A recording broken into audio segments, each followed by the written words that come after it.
নমস্কার বন্ধুরা, আজ আবার মাদার কিচেনের ব্লগ থেকে চলে এসেছি। এই যে লাউ রান্না করব। লাউ দিয়ে কী দিয়ে করছি সেটা বন্ধুদের দেখো। লাউটাকে ধুয়ে পরিষ্কার করে রেখেছি, আর এই যে শুকনো লঙ্কা ফোড়ন দিয়ে দিয়েছি, আর আরেকটু ভাবছি তেল দেব, বারবার দেবো না। এই যে আরেকটু সর্ষের তেল দিয়ে দিলাম। হ্যাঁ, আর দিয়ে দেবো হলো জিরা ফোড়ন দিয়ে দেবো, জিরা তেজপাতা শুকনো লঙ্কাটা দিয়ে দিয়েছি। এই যে তেজপাতাও দিয়ে দিলাম। কারেন্ট নেই বন্ধুরা, এই অন্ধকারেই করছি। এই দিয়ে দিলাম জিরা ফোড়ন, দিয়ে দেবো একটু পেঁয়াজ। এই যে পেঁয়াজটা দিয়ে দিলাম, তারপর লঙ্কাটা দেবো, পরে দেবো। এই যে লঙ্কা, কোনো মশলা দেবো না, একটু ভাজা জিরার গুঁড়া দেবো, আর হলো নুন হলুদ, যেটা না দিলেই নয় আর কি, নুন হলুদ মিষ্টি। আর কোনো বাড়তি এখানে কিছু দেবো না। নামানোর আগে ধনেপাতা আর ভাজা জিরার গুঁড়ো দেবো।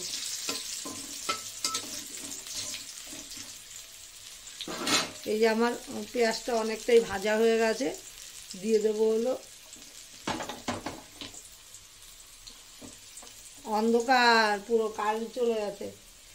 তারপর এই যে দিয়ে দেবো হলো লাউটা দিয়ে নুন হলুদ দিয়ে তারপর বন্ধুদের দেখাচ্ছি। আরেকটা জিনিস দেবো, সেটা দেখাবো, এখন দেখাবো না।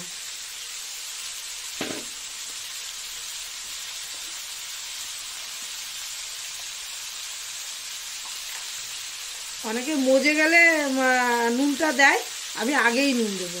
আন্দাজ করে আমি যেভাবে নুন দিই আমার হয়ে যায়, আমার অসুবিধা হয় না। আমি বরাবরই এরকম করি, যে যেরকম নুন খাবে সেরকম নুন দেবে। আর দিয়ে দেবো হলুদ, কাঁচা লঙ্কা একটু পরেই দেবো, দেখাবো বন্ধুদের। খুব বেশি দেবো না হলুদ, অল্পই দেবো। এই যে তারপর নাড়িয়ে চাড়িয়ে ঢেকে দেবো।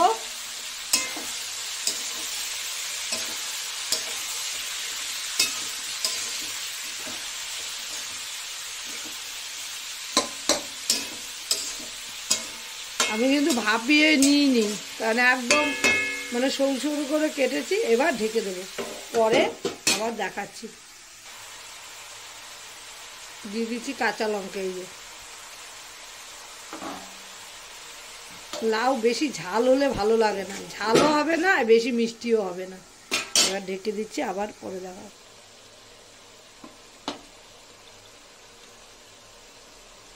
লাউটা অনেকটাই মজে এসছে। এই যে দিয়ে দেবো হলো মাছের মাথা, দেখা যাচ্ছে না, এই যে মাছের মাথাগুলো আগে থেকে ভেজে রেখেছিলাম। এই যে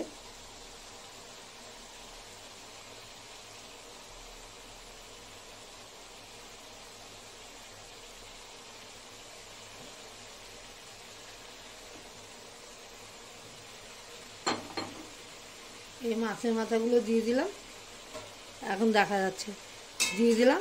এবার এগুলি আর একটু হতে থাকুক। আর তো কোনো মশলা দেবো না, নামানোর আগে দুটো জিনিস দেব। হ্যাঁ, আবার ঢেকে রাখবো, আস্তে আঁচ করে দিলাম। লাউটা কিন্তু আমার অনেকটাই হয়ে গেছে, সেদ্ধ টেদ্ধ অনেক হয়ে গেছে। একটু জল বেরিয়েছে, জলটা একটু টানিয়ে নেব। আমি কিন্তু ওই অনেকে আটার ছিটিয়ে দেয়, ময়দা ছিটিয়ে দেয়, আমি এগুলি করি না, আমার ভালো লাগে না। স্বাদ হলে এমনি হবে। এই যে চিনি, কারণ লাউ জলসা জিনিসগুলো একটু চিনি মিষ্টি না দিলে ভালো লাগে না।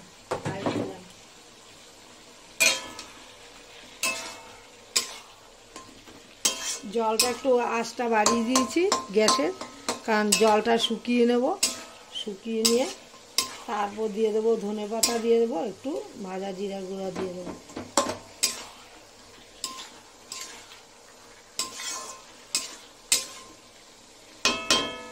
এখন শীতের দিন কম মশলা দিয়ে ধনেপাতা দিয়ে করলে হয়ে যায়। সবসময় যে বেশি মশলা দিতে হবে তার কোনো কথা নেই।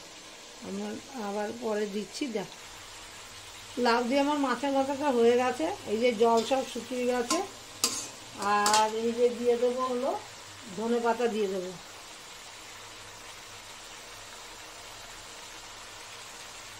ধনেপাতা দিয়ে দিলাম, দিয়ে দেবো হলো একটু ভাজা আমি হাতে করেই নিয়ে দিচ্ছি। এই যে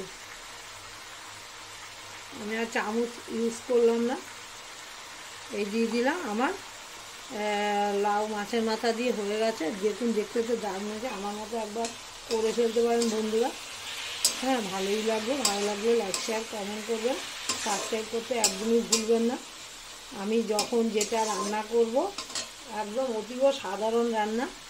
হ্যাঁ, সবসময় যে একদম অন্যরকম বিদেশি রান্না করব তা না, একদম অতীব সাধারণ রান্না, সেগুলি বন্ধুদের সঙ্গে শেয়ার করব। অনেকে জিরার গুঁড়া, আদা বাটা, হেনা তেনা অনেক কিছু দেয়, আমি কিছুই দিলাম না, তাতেই ভালো লাগবে আমার। সবাই ভালো থাকেন, সুস্থ থাকেন, আমি ভালো থাকলে সবসময় রান্না দিয়ে যাবো।